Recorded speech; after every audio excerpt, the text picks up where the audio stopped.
Divya Sehra, consultant gynae and gynae oncology at Manipal Hospital, Dwarka. I am a laparoscopic and a robotic surgeon, and being so, I come across women with endometriosis all the time. They present as ovarian cyst, यानी कि बच्चेदानी में अंडेदानी में गांठ होना या cyst होना, and it presents as pain, either on the left or the right side of the tummy, और कभी-कभी ये पेन बैक में भी जाता है. कभी-कभी इसका डायग्नोसिस मिक्स हो जाता है कैंसर से, and it really gives you a cancer scare. Some people tolerate the pain for years and years altogether. In spite of taking a lot of medications, the pain does not get relieved. So, endometriosis का इलाज है good and clean surgery if it is not controlled by medication. Also, कई cases में medicine की जरूरत ही नहीं, directly आपको आराम सर्जरी से मिलेगा. Laparoscopic and an even advanced technology, the robotic surgery is available at Manipal Hospital, Dwarka, and with improved results. इसमें टेक्निकल फीजिबिलिटी की वजह से, हाई कैमरा डेफिनेशन की वजह से, फाइन इंस्ट्रूमेंट टेक्निक की वजह से सर्जरी का सक्सेस रेट बहुत ज्यादा है. हॉस्पिटल स्टे बहुत कम है, ब्लड लॉस भी नहीं होता है, आपको खून चढ़ाने की भी जरूरत बहुत कम पड़ती है, और आईसीयू में भी रहने के चांसेस बहुत डिक्रीज हो जाते हैं. Post the surgery your life and quality improves significantly. So we have one such patient who is very dear to me, and she will share her experience with you.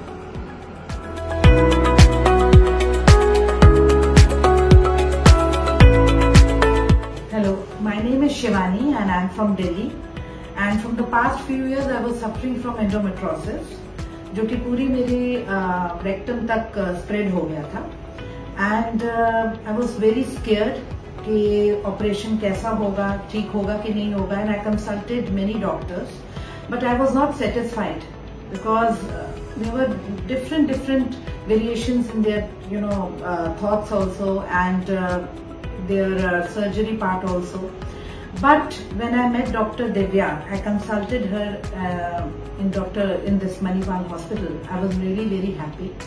The kind of treatment she gave me, ना सिर्फ उन्होंने मेरे को comfortable feel करवाया, उन्होंने मेरे को बहुत ही ज्यादा एक केयरिंग पार्ट से मुझे ट्रीट किया, और आज मैं इस चीज से आउट हूँ. एंड आई एम रियली, मैं रिपेंट कर रही हूँ कि ये मैंने पहले क्यों नहीं करवाया.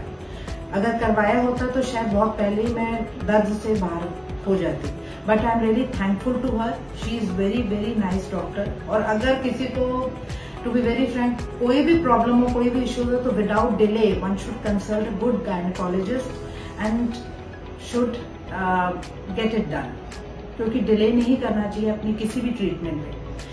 And Manipal hospital is also very good hospital in terms of safety, in terms of cleanliness, in terms of each and every, in terms of treatment of the patient. So I'm really happy with this treatment. Before surgery, मेरे को एक डर था. ये डर था कि because I am a homemaker, there are lot of responsibilities on me.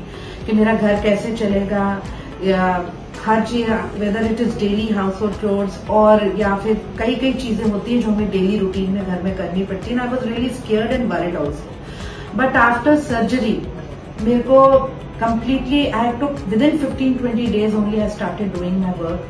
चाहे वो कुकिंग हो, चाहे वो मार्केट जाना है, चाहे वो कोई भी डेली, जैसे जो भी डेली वो वॉशिंग क्लोथ्स या जो भी हस्बैंड का ध्यान या कुछ भी. आई एम रियली हैप्पी कि वो मैं सब कर पा रही हूँ. जो एक मेरे माइंड में वक्त था कि वो कैसे होगा, वो सब चीजें सारी हट गई हैं. And I am really thankful कि ये सर्जरी से कोई ऐसा पेन नहीं मुझे फील होता, कोई ऐसा ये चीज नहीं लगती कि ये मैं काम नहीं कर पा रही हूँ, या बिफोर सर्जरी कर सकती थी अब नहीं कर पा रही हूँ. तो ऐसा कुछ भी नहीं है, बल्कि now I feel quite active also. मुझे ऐसा लगता है कि मैं क्वाइट पहले से भी ज्यादा एक्टिव हो गई. मे बी क्योंकि पहले मैं पेन फील करती थी और अब मैं पेन फील नहीं करती. तो it's a very good experience.